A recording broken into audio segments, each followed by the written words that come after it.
Hello, in this video we're going to be talking about solar radiation in the Earth, how the sun's light interacts with the planet Earth. There are two big ideas we're going to go over. The first is called the solar constant, and the second is called albedo. So here we go. All right, so just to give you something to think about to start, the sun is real far away. 1 AU, we call it, an astronomical unit. It's about 93 million miles away and about 150 million kilometers. To give you some kind of sense that it takes light, traveling at the speed of light, it takes light about 8 minutes to make the journey from the sun to the Earth. It's a pretty inconceivable distance. This is a scale diagram here. There's the sun. If it's yay big, then the Earth is yay far away, and the Earth is yay big. Can you see it? So what we got to think about is the sun is putting out a tremendous amount of power. It's unbelievable how much power the sun generates through thermonuclear fusion. About 10 to the 26 watts, 10 to the 26 joules of energy every second. It's a mind-boggling amount of energy. If you could collect all of the power from the sun for 1 second, all the energy that the sun puts out in 1 second, that's more energy than human beings have used in the entire history of human civilization. So it's a whole lot of energy coming off of the sun, but we're very far away. We're a long ways away, and that energy is going to be radiated and spread out according to the inverse square law. So as we get further and further away, that energy spreads over a bigger and bigger and bigger area. So by the time it makes it to the Earth, proportionally, we're not getting very much of that, but we're still getting a lot. Remember, energy from the sun accounts for almost all of the energy we use on Earth, ultimately. There's another one to give you another sense of how small the Earth is compared to the sun. This is another scale photo. And just for fun, that's the distance between the Earth and the moon and their sizes, the scale as well. So the sun is putting out all this energy, but the Earth, being comparatively very small and very far away, is only going to pick up a small fraction of that energy. You can imagine we might be interested in what that number is, and we have a name for it. It's called the solar constant. So the solar constant is how we measure how much energy we get from the sun. So we would define it as the mean solar radiant power per unit area arriving at our upper atmosphere. It's the average intensity. It's the average intensity of the sun's energy at the upper atmosphere of the Earth. And this is the part that's going to get a little interesting. Okay, so obviously this is definitely not a scale photo. But the idea is we need to measure intensity somewhere, and the atmosphere does all kinds of exciting things, and also the Earth is a sphere, so that's going to get interesting. So for the number for the solar constant, we almost imagine you just go right up into like low orbit space, right where the edge of Earth's atmosphere is, and you put a solar panel there. And you say, what's the intensity of the sunlight on average right here? That's the solar constant. You can do this problem. In fact, we've done this problem with the inverse square law, figuring out the power of the sun, with the Stefan-Boltzmann law, and figuring out based on how far away we are, what that average intensity would be. It's about 1400. It's about 1,360 watts per square meter. This number is in your data booklet. They give it to you on page 2, so you might do problems sometimes with this solar constant, and that's the number. Now, it's an average, so of course this kind of fluctuates. The sun does have various amounts of activity, and so on and so on, so it's an average, but that's the average power that we get if you were to stick a solar panel right at the edge of the Earth's atmosphere.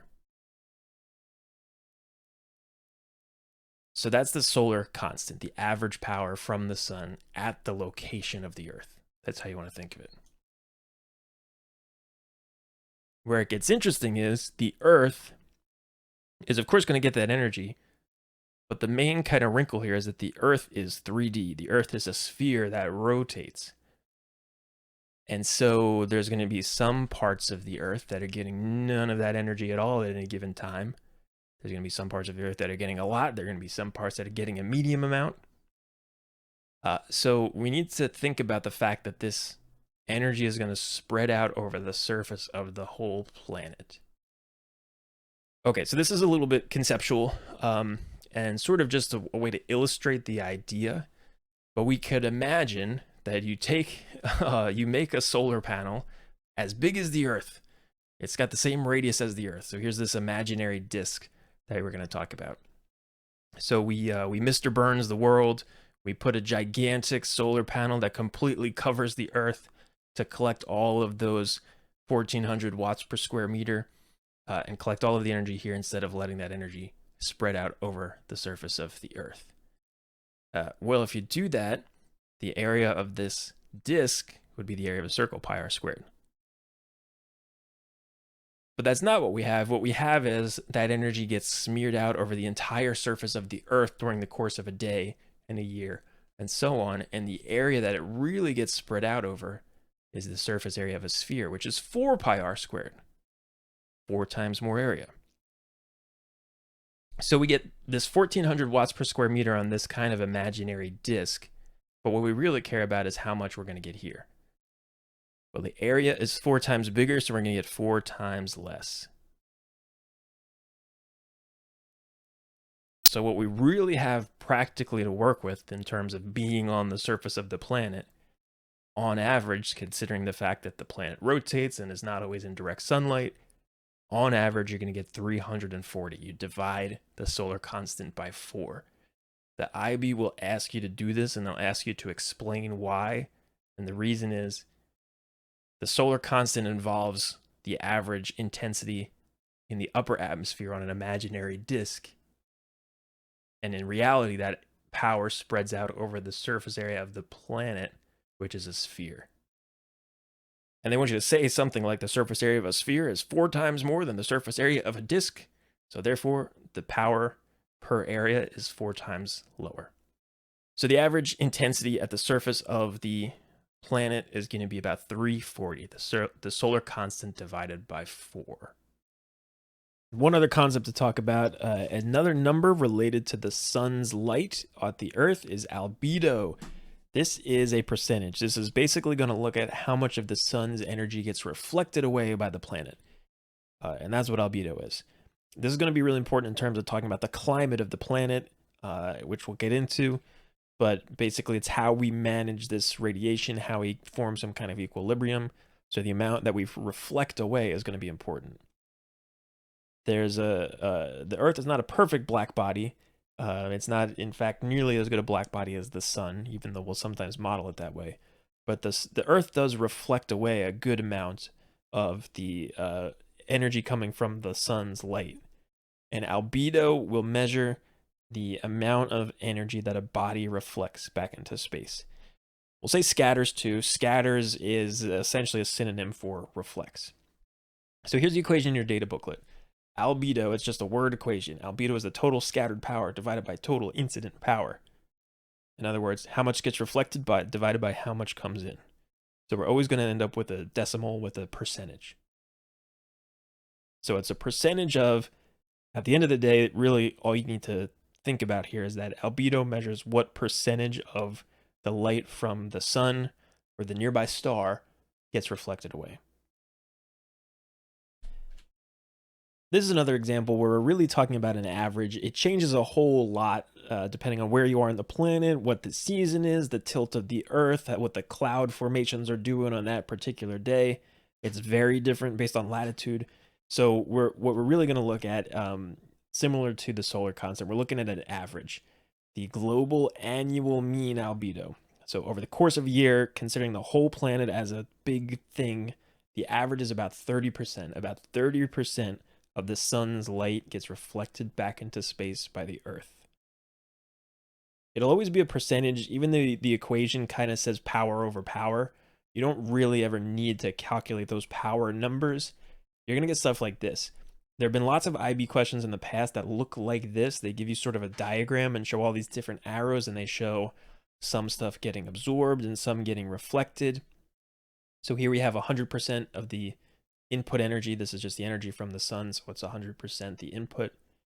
And in this example, 51% is absorbed by the land and ocean. 19% is absorbed by atmosphere and clouds. some of it gets radiated back into space because the Earth itself is a black body.